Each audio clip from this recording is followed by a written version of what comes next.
Eu acredito que os livros mudam a gente. Acredito, sou uma testemunha, eu sou um formado de muitos. Dos muitos livros que eu li, essa é a melhor versão que poderia existir graças ao livro. Eu me tornei uma pessoa melhor graças a eles. Então eu resolvi separar alguns livros que me fizeram mudar meus pontos de vista em algum momento.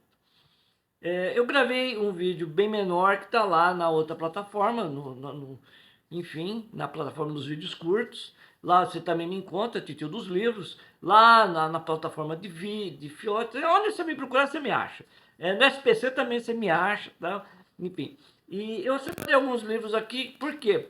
Eu gravei um vídeo lá falando sobre minha última leitura, que foi O Processo do Franz Kafka, que foi um livro que foi um dos livros mais difíceis que eu já li na vida. E falei, pô, mas teve mais livros que me ajudaram a mudar. O Kafka ainda não sei se o que mudou em mim, porque eu terminei de ler ele ontem, eu terminei, eu juro para vocês, eu precisei abrir a janela para respirar. Tamanha era a sensação, sabe, de opressão. Eu conhecia vagamente a história, eu já tinha lido Metamorfose dele, mas processo eu não tinha lido, eu não sabia como terminava. Não se preocupe, eu não vou te contar também. Porque o grande lance foi que eu não sabia como terminava. Aí quando terminou, eu fiquei assim, sabe? Caraca, meu, eu tava torcendo pelo Joseph K. lá, eu me identifiquei muito com ele, com a perplexidade dele. Mas enfim, não é sobre esse livro que eu vou falar. Se você quiser saber o que eu falei, vai lá na plataforma de vídeo curto, lá tá lá, Titio dos Livros, vai lá que você vê. Começando agora a gravar para o YouTube também, eu sou um marinheiro de primeira viagem aqui, então você releva. Então vamos lá falar desses livros que me mudaram, porque assim, eu não sou uma pessoa que muda com muita facilidade. Eu estava conversando com um amigo meu numa live, o Adriano Cosmo, que é escritor, e ele falou, os livros mudam. Eu falei, olha, um livro só não é capaz de me mudar.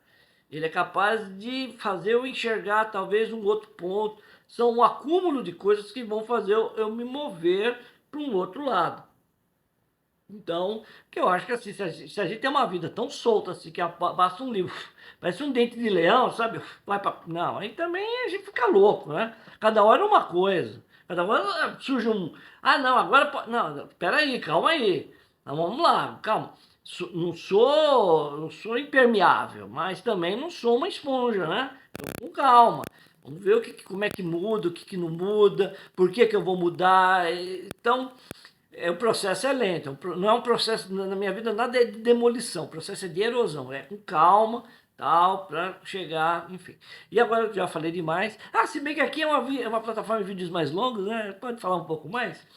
O que eu quero falar é dos livros que me mudaram, que me ajudaram a mudar, que foram fundamentais para que eu visse a vida de outra forma. Por exemplo, o primeiro é sensacional. O primeiro é uma aula, ensinou muito, que é 50 Tons de Cinza pelos Olhos de Grey. Esse livro, lógico, eu não li. Mas ele me ensina que nada é tão ruim que não possa piorar. Então, quando na vida as coisas estão ruins, eu sei, pô, peraí, que negócio é melhor não reclamar porque pode piorar. Não, deixa eu guardar isso aqui, se minha esposa ver, ela vai brigar comigo. Agora sim, agora os livros sérios, os livros que eu li mesmo, né? Porque isso eu não li, não, tive coragem. Senhor das Moscas, do William Golding. Cara, esse livro fez eu pensar muito sobre a minha natureza como ser humano, como quando eu estou numa posição de autoridade, como que eu lido com isso, se eu oprimo as pessoas.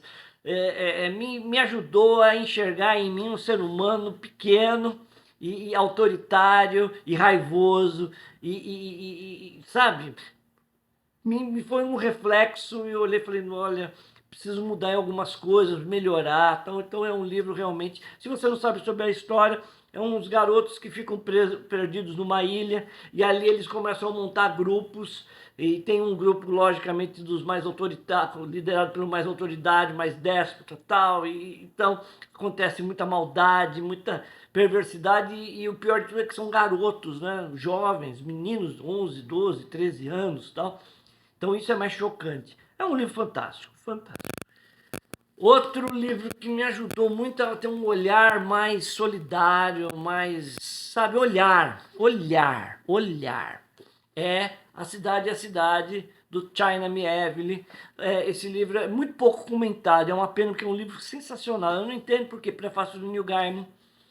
Bom, para sintetizar, existem duas cidades. Kumon e... Ah, faz tempo que eu não leio. É Kumon e a outra cidade lá. Eu esqueci. Enfim, essas duas cidades, elas ocupam praticamente o mesmo ponto geográfico. Elas se tocam em alguns pontos, tal. São dois países, né? Duas cidades e estados, com suas culturas diferentes, suas roupas diferentes, tudo diferente, tudo. E os moradores de uma cidade não podem interagir com a outra cidade, mesmo que se cruzem no trânsito, nas ruas. Do lado é uma cidade, do outro lado é a outra, e eles não podem, eles têm que desver, porque quando se acontecer dele interagir ou ele ficar prestando atenção no que está acontecendo na outra cidade, que está do outro lado da rua, ele comete uma brecha e aí tem uma polícia secreta que vem e tal, acontece um crime. Mas enfim, não é sobre a história que eu quero falar sobre o que esse livro me ensinou. Esse livro me ensinou sobre como eu sou capaz de andar pelas ruas, ver as pessoas, às vezes jogadas, criança, morador de rua, mendigo e tal, e eu consigo desver eles. Sabe, você já fez isso, eu já fiz isso, todo mundo faz isso. Às vezes você vê uma pessoa numa situação ali de rua e tal, a pessoa vai vir na sua direção, você desvê ela, para que ela não venha te pedir nada, não, sabe? Você desvê. Ou assim, você vê a pessoa vindo na sua direção, você pá, fecha o vidro e tal. É normal, eu entendo, ninguém está te julgando, ninguém, sabe? Tem medo, assalto, tal. Mas a gente se acostumou a isso, a desver as situações. Então quando a gente vê alguém, por exemplo, aqui em São Paulo tem o padre Júlio Lancelotti, ele faz uma briga danada para proteger os moradores de rua e não sei o que, a gente fica surpreso, fala, nossa, tipo, cara, ele viu. Eu gosto muito do Avatar, quando eu vejo você. Aqui perto de casa tem um morador de rua, o nome dele é Wagner. Eu passo com o Duque passeando, o Duque é o nome dos cachorros. E aí eu perguntei o nome dele e tal, e agora quando eu passo, eu falo, e aí Wagner, tudo bom? Cara, o cara fica muito feliz só pelo fato da gente saber que ele existe ali, que ele é uma pessoa. E eu, por causa desse livro, eu comecei a fazer isso. No outro, onde morava antigamente, também tinha um morador de rua, o Oséias, também, ele sempre tinha um cachorrinho. E a gente passava lá e conversava com ele e tal, enfim. E fiz questão de saber o nome dele por causa desse livro, Cidade é a Cidade. Eu falei, não, eu preciso saber o nome dessa pessoa. É assim. E vamos lá. Lógico, 1984, George Orwell. Se aí governo, eu sou contra. Não, brincadeira, as partes, mas é isso, é saber desconfiar mesmo, não ficar ali bitolado, não, o grande irmão zela por mim, o grande irmão zela por mim, não tem isso não. Então tudo tem que ser explicado, analisado, sabe, a manipulação, ainda mais hoje nas grandes mídias, tá, as plataformas, tudo feito para manipular a gente. Inclusive eu estou para comprar um livro, vai aí a dica, eu não li, mas me foi muito bem recomendado, chama Máquina do Caos.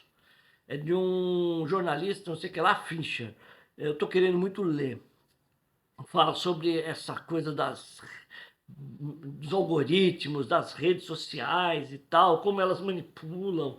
É fantástico. E 1984 é sensacional, é realmente um livro fantástico. Outro também que é muito bom, Crime e Castigo, Dostoiévski, fez eu pensar a respeito de como às vezes eu me acho a última cereja do bolo, como eu acho que a minha mente é privilegiada, porque as minhas ideias têm que prevalecer. O Raskolnikov achava isso também, ao ponto dele achar que as leis do ser humano comum se aplicavam a ele, e ele cometeu até um assassinato, achando que estava tudo certo, que ele tinha esse direito, porque ele era um cara intelectualmente avantajado. O cara era intelectualmente avantajado. Você conhece alguém assim, intelectualmente avantajado? Então ele achava que era. E isso me fez refletir sobre a minha arrogância de achar que eu sabia alguma coisa, né? E, enfim, eu tenho que ter humildade, né, para aprender, para ouvir e não achar que eu sou melhor do que ninguém porque eu sei alguma coisa a mais e tal. E por último, não menos importante, tem o Fahrenheit 451 também, mas senão ia ficar muito longo o vídeo. Fahrenheit também eu gosto pra caramba, mas Flores para o Genan eu acho que nessa lista de cinco, né? Cinco. Eu sou meio perdido, tá? Se você me acompanha lá na outra rede, você já está acostumado. Se não, se você conheceu agora e tá aí até agora, parabéns, você merece um prêmio. Flores para o Genan. Você tem o Charlie, que é uma pessoa que tem um problema ele é bem infantil para a idade, ele aprendeu a ler só adulto, ele tem um grau de retardamento, enfim. E ele se submete a uma cirurgia porque o sonho dele é ter uma mente normal, né? Como todo mundo. E ele se submete e ele consegue, só que ele vai ficando cada vez mais inteligente, e ele começa a ver como ele era, como as pessoas tratavam ele, com preconceito, com desdém. Aquele que ele achava engraçado, que ele achava que era amizade, não, era bullying, só que ele não tinha um intelecto para entender isso e tal. É um livro tocante, você vai ficar, no final você fica arrebentado, dá vontade de chorar, dá vontade dá vontade de tudo. Esse livro mexeu muito comigo. Foi uma leitura fantástica, gostei demais. Espero ter olhado para a câmera hoje, porque eu confesso que eu tenho um problema sério, porque eu estou tão acostumado há anos gravando na horizontal, para que gravar na vertical, eu fico querendo olhar para o meio, mas não pode. Aí eu fiz uma colinha com um negócio ali para ficar de olho ali, para ver se eu consigo olhar para você sentir importante, né? Falam que é importante isso, tá bom? Então é isso, gente. Esses são os livros, mas como eu disse, o mais importante é 50 tons de cinza aos olhos do Gray, que vai ensinar você que nada está tão ruim que não possa piorar. Valeu, segue a gente lá também. Obrigado.